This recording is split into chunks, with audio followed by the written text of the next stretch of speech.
మీరందరూ కూడా CBSE stories విన్నారు కదా.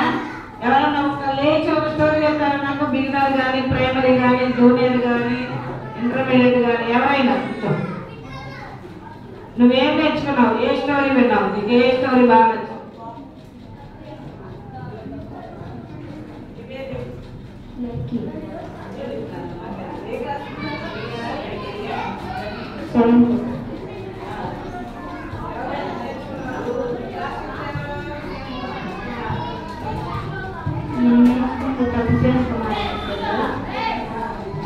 ఒక ఆమెకి ఇద్దరు కొడుకులు ఉంటారు.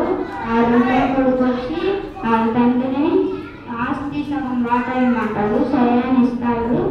ఆస్తి మొత్తం అందజేసి వాళ్ళ ఫ్రెండ్స్తో తిరుగుతాడు. ఆ డబ్బు అయిపోయిన ఫ్రెండ్స్ అందరూ వెళ్ళిపోతారు. ఆ తర్వాత పందుల కాపరి దగ్గరికి వెళ్ళి పని అడుగుతాడు. ఆ పని ఇస్తే అక్కడ ఆకలి వేస్తుందని అక్కడ పొట్టు తింటాడు. తిన్నామంటే వచ్చి పని లేదు ఏం లేదు వెళ్ళిపో అంటారు. అప్పుడు నేను ఇక్కడ ఉంటా వాళ్ళ తండ్రి గుర్తొస్తుంది. అప్పుడు నేను ఆస్తి మొత్తం తీసుకొని వచ్చేసాను. మా తండ్రి దగ్గర ఉంటే నాకు అన్నీ ఇచ్చేవాడు. ఒకసారి వెళ్ళి చూద్దామనగానే దూరం నుంచి వాళ్ళ తండ్రి నుంచి వచ్చి హత్తుకుంటాడు. హత్తుకొని అంటే వాళ్ళ తండ్రి వాళ్ళ కొడుకుని అన్ని మంచి బట్టలు వేసి పంపిస్తాడు. దాని తర్వాత పెద్ద కొడుకు వచ్చి నేను నీతోనే ఉన్నాగా ఎందుకు తమ్ముడిని మళ్ళీ పిలిచాడు అన్నప్పుడు తండ్రి తన తప్పు తెలుసుకొని తను వచ్చాడు అని చెప్పాడు. తప్పిపోతే వాళ్ళు నాకు సహాయం చేయాలన్నా దేవుడు మనల్ని హత్తుకుంటాడా హత్తుకోవట్లేదా? Very good. మరి ఇంతమంది పిల్లలు ఆయన ఒక్కడే వినాశం గుర్తుందో చెప్పాడు. టీచర్ క్లాస్ చేస్తే బాగా చెప్పాడు. చూసారా మరి తప్పిపోయిన కుమారులాగా మనం అందరం ఉన్నాం కదా. అయినప్పటికీ మనం ప్రేమిస్తున్నారా లేదా? ప్రేమిస్తున్నారా లేదా? అనేక సార్లు సంవత్సర కాలం అంతా మన ఇష్టం వచ్చినట్టు జీవిస్తాం కదా. స్కూల్స్కి వెళ్తాం, మన ఇష్టం వచ్చిన మన ఫ్రెండ్స్తో సినిమాలు ఇష్టం వచ్చినట్టు చేస్తాం. ఒక ఫోన్లు వచ్చినాయి కదా, పెద్దోళ్ళలాగా వాళ్ళు కూడా అర్ధరాత్రులాగా ఫోన్లు చూస్తున్నారు. నేను పనిచేసే స్కూల్లో ఫస్ట్ క్లాస్ బుడ్డోడు ఉన్నాడు. అదంతా పొద్దుంటాడు. తెల్లారి వచ్చి క్లాస్ ఉన్నాడు. మాకు ఏంట్రా ఈ తెల్లబోతున్నాడే ఇది పరిస్థితి. చూసారా అంత భయంకరంగా ఉన్నారు పిల్లలు. కానీ యేసయ్య మనల్ని ప్రేమించి మాట్లాడదు. నిశ్శబ్దంగా ఉండాలి. మన దేవుని మాటలు పెడుతున్నాం.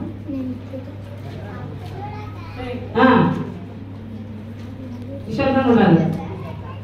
మరి దేవుడు మనల్ని ప్రేమించి 2023లో కూడా ఈ సిబిసిలో దేవుడి మాటలు అనేక దినాలు వినే భాగ్యాన్ని ఇచ్చాడు యేసయ్య. మరి దేవుడి మాటలు హృదయంలో దాచుకుని దేవుడి మాటల ప్రకారం చేయాలి. మరి బైబిల్ గ్రంథంలో తల్లిదండ్రులు ఉన్నారు. హన్నా ఎల్కానా, వాళ్ళకి పిల్లలు లేరు. అప్పుడు వాళ్ళు ఏం చేశారు? ఎవరి దగ్గర ప్రార్థన చేశారు? దేవునికి ప్రార్థన చేశారు. మరి ఇక్కడ చాలా మంది పిల్లలు అమ్మాయిలు కానీ అబ్బాయిలు కానీ దేవుని సందులో ప్రార్థన. ఆ సమూయేలు అయితే దేవుని మాట వినాడు. చూసారా? చిన్న సమూయేలు ప్రార్థించెను, చిన్న ప్రార్థన ప్రార్థించెను, సెలవిచ్చిన ఆలకించెను అని సమూయేలు ప్రార్థించెను. ప్రభు అతని ప్రార్థన విన్న తోడనే తేటగా అతనితో మాట్లాడెను, నీతోను నాతోను మాట్లాడును, వేదములో నుండి మాట్లాడు. మన దేవుడు మాట్లాడే దేవుడు. మాట్లాడేదేనా? ఎవరన్నా మాట్లాడారా? ఇక్కడ ఎంతమంది దేవుడు మాట్లాడాలనుకో మాట్లాడు. చిన్న సమూయేలుతో మాట్లాడాడు. బైబిల్ గ్రంథంలో సమూయేలు గ్రంథం ఉందా? ఉందా లేదా? మొదటి సమూయేలు, రెండవ సమూయేలు. ఏ గ్రంథంలో ఉంది? Old testament. ఓల్డ్ టెస్టమెంట్ ఉంది. అది చిన్న కాలంలోనే దేవుడితో మాట్లాడాడు. దేవుడు వాక్యం పెట్టినారు, దేవుడితో మాట్లాడా, ప్రభు మాట్లాడినాడు కదా. జీవితంలో దేవుడిని కలిగి ఉంటే మనకి ఎంతో ఆశీర్వాదం. నువ్వు విదేశీకి రావచ్చు, దేశీకి రావచ్చు, పాటలు పాడవచ్చు, యాక్షన్ చేయొచ్చు, వాక్యాలు చెప్పచ్చు, గిఫ్ట్ తీసుకోవచ్చు, అన్నీ చేయొచ్చు. కానీ ఏసై నీతో ఉంటుంది, ఏసై నిన్ను ఆశీర్వదిస్తాడు. మన పిల్లలు తగ్గిపోయాడు కదా, తప్పిపోయిన వచ్చినప్పుడు తండ్రి ఆయన చేర్చుకోవడా లేదా? అట్లాగే నువ్వు కూడా ఏసై దగ్గరకు వస్తే ఏసై నిన్ను చేర్చుకుంటాడు. ఎంతమంది ఏసైని నా హృదయంలో చేర్చుకోవాలని నిర్ణయించుకున్నాడు. ఏసై బిడ్డగానే నేను జీవించాలి. నీ ప్రతి పాపాన్ని ఏసైనాలో ఒప్పుకో, ప్రార్థన చేయి. ఏసైతో మాట్లాడతాడు. మాట్లాడాడు. మన దేవుడు మాట్లాడే దేవుడేనా? ఇప్పుడు సమూయేలు ప్రభుత్వం గురించి చెప్పాను కదా. సమూయేలుతో చిన్నతనంలోనే దేవుడు మాట్లాడాడా? ఎవరు ఆశలేదు. సమూయేలుతో మాట్లాడాడా? ఇంకా ఎంతమంది మాట్లాడాలని కోరిక ఉంది? మరి మాట్లాడాలంటే ఊరికి కోరిక కలిగి చేయటం కాదు. నీ హృదయమంతా ఏసై సన్నిధిలో ప్రార్థించుకోవాలా? అప్పుడు ఏసై నీతో మాట్లాడతాడు. నువ్వు చదువుకుంటున్నావు, నువ్వేం చదవాలో ఏసై చెప్తాడు తెలుసా? నువ్వేం చేయాలో ఏసై చెప్తాడు తెలుసా? నువ్వేం చేయకూడదో ఏసై చెప్తాడు తెలుసా? ఏంటి మరి ఇక్కడ మన మధ్యలో స్మైల్ అక్కర్లేదు తెలుసా? స్మైలకి ఏం జరిగింది? ఏం జరిగింది స్మైలకి అక్కడ తెలుసా? ఏసై చెప్పాడు ఆమెకి, నువ్వు డాక్టర్ చదువని. ఫిలిపియన్స్ వెళ్ళి 5 సంవత్సరాలు మా అంతాన్ని వదిలిపెట్టి, వాళ్ళ అమ్మానాన్ని విడిచిపెట్టి 5 సంవత్సరాలు చదివి దిగ్విజయంగా చక్కగా మరి అక్కడ గ్రాడ్యుయేషన్ పూర్తి చేసుకుని విజయవాడ తీసుకొచ్చాడు ఏసై. దేవుడు ఏసై కాబట్టి చెప్పాడు, అలాగే నీకు కూడా చెప్పాడు ఏం చేయాలి. దేవుడు నాకు చెప్పాడు, నువ్వు పిహెచ్డి చదివి నా పని చేయమన్నాడు. చూసారా? ఏసై చెప్పిన మాట మనం చేసినప్పుడు ఏసై మనల్ని ఆశీర్వదిస్తాడు. బైబిల్లో మనకు అబ్రహాం గారు ఉన్నారు తెలుసా? విశ్వాసుడు తండ్రి. ఆయన ఒకప్పుడు విగ్రహాలను పూజ చేసేవాడంట. విగ్రహాలతో అడిగాడంట, ఏంటి మనతో మాట్లాడమని. ఎప్పుడు కూడా వాళ్ళ నాన్నగారు ఒకసారి వ్యాపారం నిమిత్తం వేరే దేశం వెళ్ళి వేరే ప్రాంతానికి వెళ్ళినప్పుడు ఆ విగ్రహాలని అమ్మమని అక్కడ కూర్చోబెట్టారంట. బైబిల్లో లేదు, ఇది హిస్టారికల్ గా చూడాలన్నమాట. అప్పుడు ఇవేంటి ఇవన్నీ దేవుళ్ళని చెప్పాను, మా నాన్న ఏం మాట్లాడవేంటని అట్లా మాట్లాడలేదంటే నేను పట్టగొట్టేశారు. ఆ తర్వాత కొన్ని జనాలకి ప్రభు అబ్రహాముకి ప్రత్యక్షమై, అబ్రహామా నువ్వుగా మీ తల్లిదండ్రులు విడిచిపెట్టి నేను చూపించే దేశానికి వెళ్ళమన్నాడు. అప్పుడు అబ్రహాం గారికి పెళ్ళండి. అబ్రహాం దాని పేరేంటి?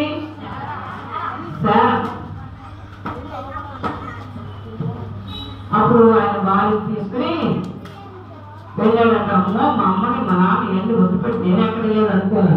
అందుకే ఆదికాండం 12:4 అబ్రహాము దేవుడు అక్కడితో చెప్పిన మాట ప్రకారం అబ్రహాము వెళ్ళాడు.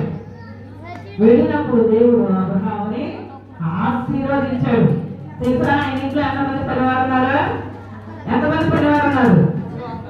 318 మంది పరివారం ఉన్నారు. అబ్రహాం చాలా పిల్లలు ఉన్నారా? పిల్లలు లేరు దేవుడికి ఇచ్చినప్పుడు. కాబట్టి మనం ఎవరి మాట వినాలి? దేవుడి మాట వినాలి. దేవుడి మాట విన్నప్పుడు దేవుడు మనల్ని ఆశీర్వదిస్తాడు. కాబట్టి మనందరం కూడా మరి దినం చారమాండి బర్త్డే, చారమాండి కూడా చేసే మాట విని ఏం చేశారు తెలుసా? ఎంఏ లిటరేచర్ చదివారు, ఇంగ్లీష్ లెక్చరర్ గా చాలా చోట్ల పనిచేశారు. క్షణాల్లో పనిచేశారు, ఇక్కడ సైరపు సంఘాలలో పనిచేశారు. ఆ తర్వాత ప్రభు పిలుపు మేరకు సంపూర్తిగా సేవలకు వచ్చి అనేక దేశాలు, అమెరికా అవన్నీ దేవుని సువార్త ప్రకటించారు. దేవుని సమయం వచ్చినప్పుడు దేవుని రాజ్యంలో ఉన్నారు. ఈరోజు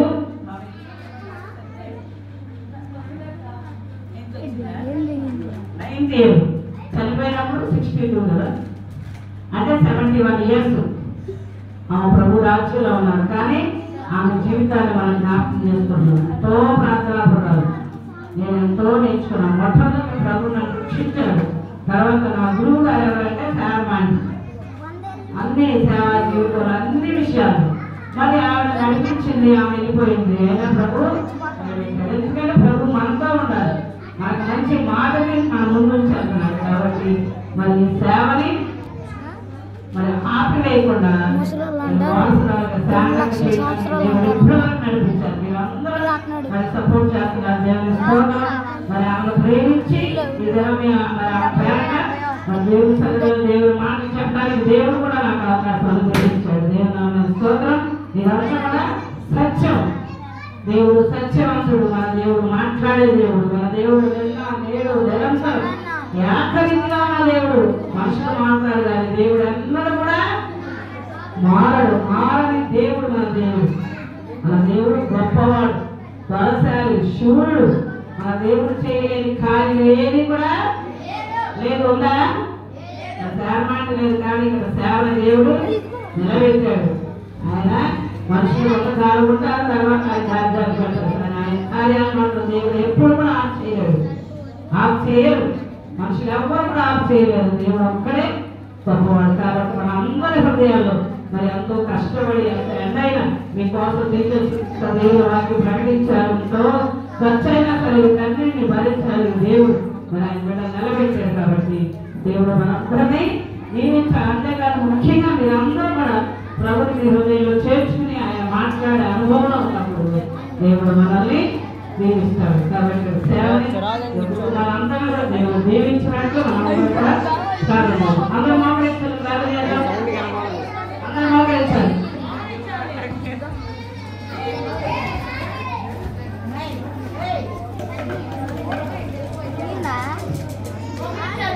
అందరూ మోకరించాలి, ప్రార్థన చేద్దాం. ప్రభు మా ముందు మంచి మానవి ఫస్ట్గా సేవకులను దేవునికి వందనాలు చేద్దాం. ప్రభు మీకు మాత్రం మీ కొరకు నిలబెట్టిన అనేక సంవత్సరాలు మీ సేవలు జరిగించారయ్యా.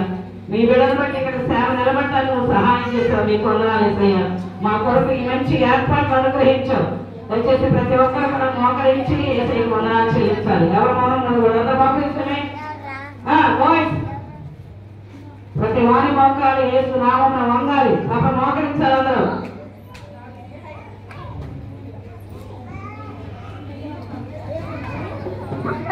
మోకరించాలి. అందరూ ప్రతి ఒక్కరు కూడా మోకరించి కళ్ళు మూసుకుని ఏసైకి వందనాలు చెల్లించాలి. సేవ మాట మీకు వందనాలయ్యా. మీకు స్థుతులు ఇక్కడ సేవలు జరిగిస్తున్నారు. ఇది దినాలు మీ పెంచుకున్నాక నాకు సహాయం చేశారు. సమయంలో మాట్లాడింది నాతో కూడా మీరు మాట్లాడండి. ప్రతి ఒక్కరు ఆశ కలిగి ఉన్నారు. కలియాలి ప్రార్థన అంటే కలుసుకోవాలి. ఏసైకి వందనాలు చెల్లించాలి. ప్రభు నేను భక్తులు నా హృదయాల్లో ఫలింప చేయనాయన. మీ కుమార్తెగా మీ కుమారుడుగా ఈ లోకంలో నేను జీవించాలి. ప్రభు తప్పిపోయిన కుమారుడు వరే కాకుండా మీ మాట వినడానికి నాకు సహాయం చేయండి.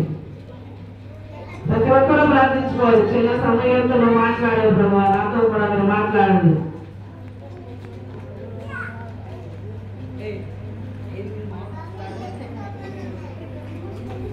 మీరు మోకరించమంటే వెనకాల వీడు ఎలా మోకరించారు.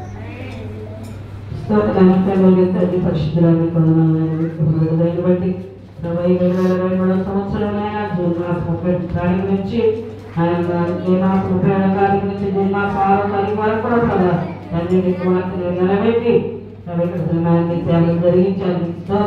ఇది వీళ్ళందరూ మీ కొరకు వాడుతున్నారు. అందరూ ఎంతమంది టీచర్స్ పని చేశారు వారందరూ కూడా మీరు దీవించి నీ ఆత్మసమయం పడతారు. ముఖ్యంగా ఎంతమంది బిడ్డలు నీ మాటలు విన్నారు వారిలో నీ మాటలు ఫలించినట్లుగా వచ్చాయి.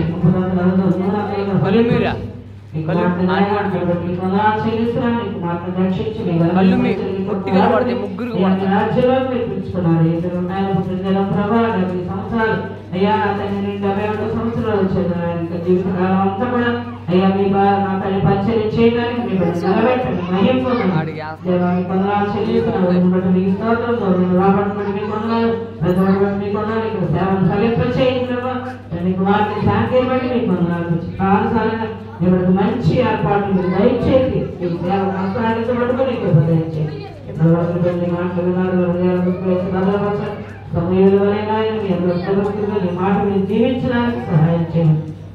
చెల్లించే సమయం తీసుకొచ్చారు ఇస్తున్నాను ఇప్పుడు పక్షులు మీ కార్యక్రమం కూడా జ్ఞాపకం ప్రభావ సహాయం చేయండి ఇక్కడ సేవలు మీరు ఫలింప చేయండి ఎంతవరకు నడిపించారు మీ కూడా చెల్లిస్తూ ఆయన యొక్క సేవా పరిచయం బహుగా ఆశీర్వదించి అనేకులు తండ్రి నన్ను సేవలు మేలు పొందుకుని ఇక్కడ దయచేయండి మీరు ఆశలు జ్ఞాపకం ప్రభావం మీ కొరకు వాడుకోండి చెల్లి మీరు కార్యక్రమాంతా మీ హస్తాలను పరిస్థితి నడిపించారు మీకు మన కార్యక్రమంలో కూడా మీరు తోడు నడిపించి సమస్త మహిమ